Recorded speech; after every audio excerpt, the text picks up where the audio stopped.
سیاچن میں معمول تھا کہ دونوں ممالک کی افواج سخت سردیوں میں گلیشیئر سے نیچے اتر آتی تھیں۔ یہ ایک طرح کا غیر اعلانیہ معاہدہ تھا، لیکن 84 میں انڈین افواج بظاہر گلیشیئر سے اترنے کے بعد نہایت خاموشی سے دوبارہ واپس چلی گئیں اور ان چوکیوں پر قبضہ کر لیا جو پاک فوج نے خالی کی تھیں۔ یہی انڈیا کی سیاچن پر فتح تھی۔ میں ہوں تیمور اور آپ دیکھ رہے ہیں جہان تیمور۔ میرے چینل کو سبسکرائب کرنے کا شکریہ۔ نئے آنے والوں سے گزارش ہے کہ چینل کو سبسکرائب کر دیں اور اس ویڈیو کو لائک کریں۔ پاکستانی فوج نے چوٹیوں کا قبضہ واپس لینے کی کوشش کی، لیکن کوئی خاص کامیابی نہ ہو سکی۔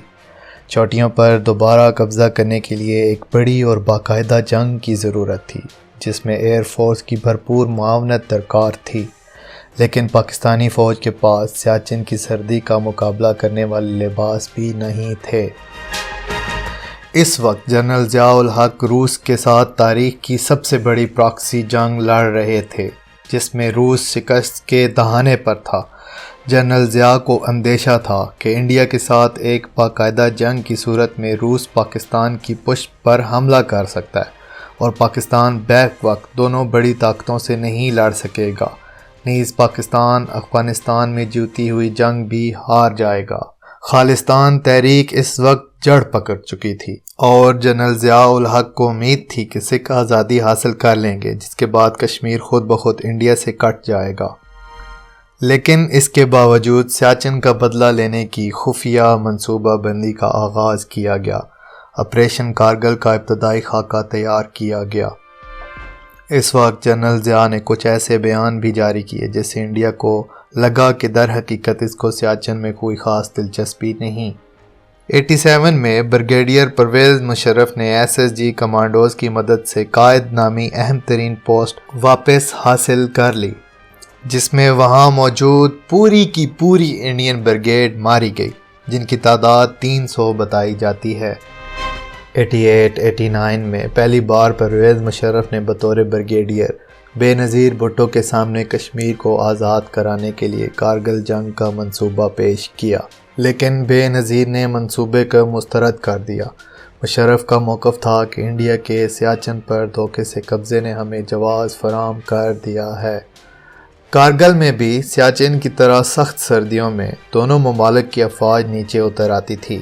مئی 99 میں پاک فوج نیچے اترنے کے بعد دوبارہ واپس گئی اور انڈیا کی خالی کی گئی تمام چوٹیوں پر قبضہ کر لیا۔ اس قبضے کے نتیجے میں سیاچن اور لداخ میں موجود انڈیا کی کئی لاکھ فوج محصور ہو گئی اور ان کے لیے جانے والی اکلوتی سپلائی لائن پاکستان کے نشانے پر آ گئی۔ اس سپلائی لائن کا 8 کلومیٹر حصہ تو ایسا تھا کہ وہاں کسی کی چیونٹی کے لیے بھی حرکت کرنا ممکن نہ تھا۔ انڈیا نے قبضہ حاصل کرنے کے لیے پوری طاقت استعمال کی۔ اس جنگ میں انڈیا نے اسٹیٹ آف دی آرٹ بوفرز توپوں سمیت اپنی ایئر فورس کی پوری قوت بھی جھونک دی، لیکن ناکامی ہوئی۔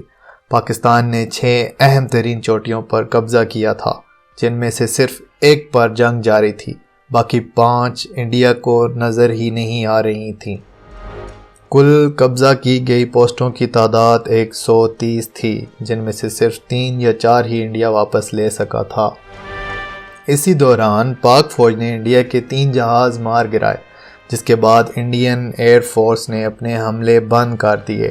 انڈیا کو ناقابل برداشت جانی اور مالی نقصان ہو رہا تھا۔ جنگ کا منظرنامہ کیا تھا؟ اس کی کچھ باتیں انڈینز کی زبانی۔ انڈیا ٹی وی نے انکشاف کیا کہ پاک فوج کے 10 سپاہی انڈیا کے 1000 سپاہیوں پر بھاڑی پڑ رہے تھے۔ انڈینز کہتے ہیں کہ دن میں تو حرکت کرنے کا سوال ہی نہیں تھا، کھانا بنکروں میں بنتا تھا، لیٹرین بھی ہم ڈبوں میں کر کے بنکروں سے باہر پھینکتے تھے۔ دشمن کے مسلسل فائر سے ہمارا بہت زیادہ نقصان ہوا تھا۔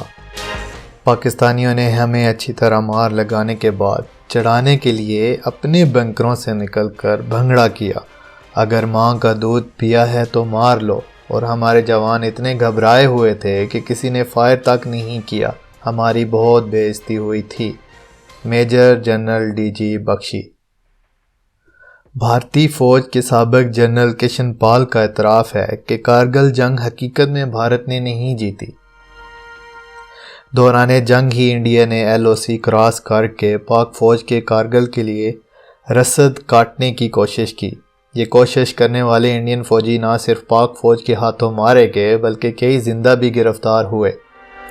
اس وقت پرویز مشرف نے بیان دیا کہ اگر انڈیا نے جنگ بڑھائی تو پاکستان آخری حد تک جائے گا، جس کے بعد انڈیا جنگ صرف کارگل تک ہی رکھنے پر مجبور ہو گیا۔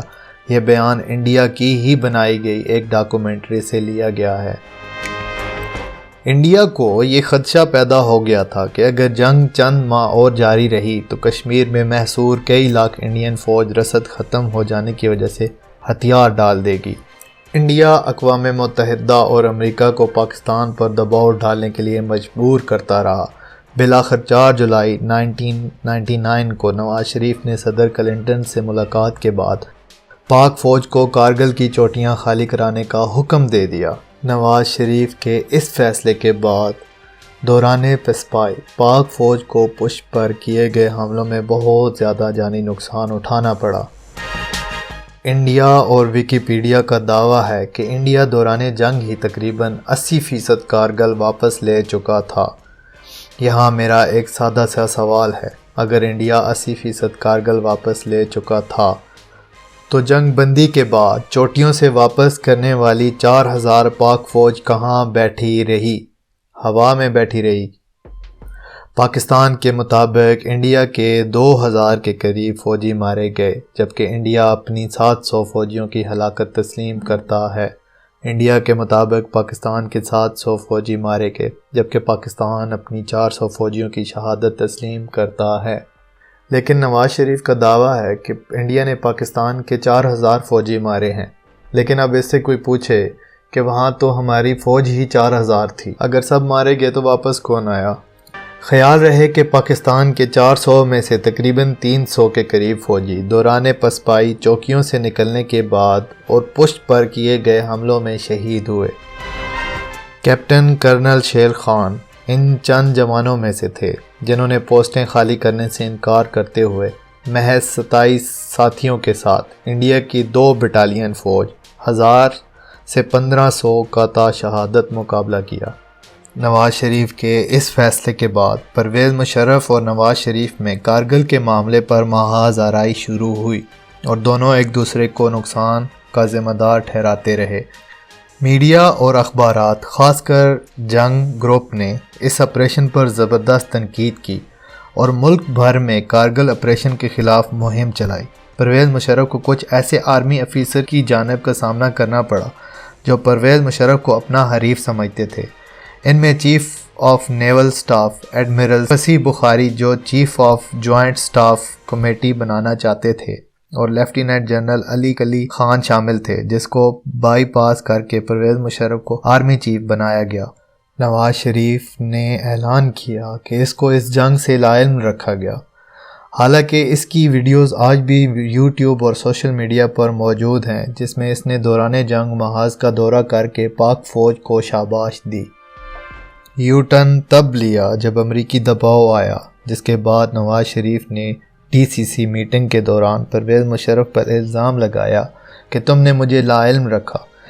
جواباً پرویز مشرف نے اپنی جیب سے نوٹ بک نکالی اور جنوری سے لے کر جون تک وہ تمام تاریخیں اور بریفنگز گنوا دیں جو وہ اس معاملے میں نواز شریف کو دے چکے تھے۔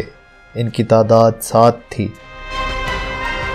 پاک فوج نے کارگل میں وہی آپریشن کیا جو انڈیا نے سیاچن میں کیا تھا، لیکن نواز شریف نے انڈیا میں بیٹھ کر اس کو انڈیا کی پیٹھ میں خنجر گھونپنے سے تشبیہ دی تھی۔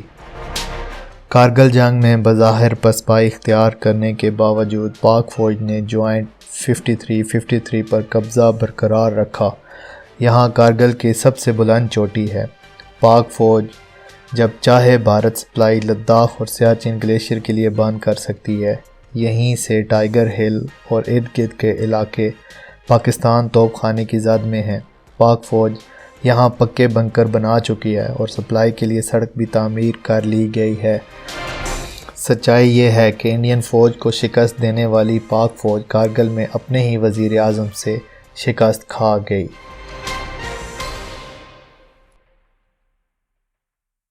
لائک کریں اگر ویڈیو آپ کو پسند آئی ہے تو، سبسکرائب کریں تاکہ ہم مزید ویڈیوز آپ کے لیے لاتے رہیں، شیئر کریں تاکہ مزید لوگوں کو اس ویڈیو سے فائدہ ہو، اینڈ آخر میں اپنا خیال رکھیے گا۔ Thank you so much for you all.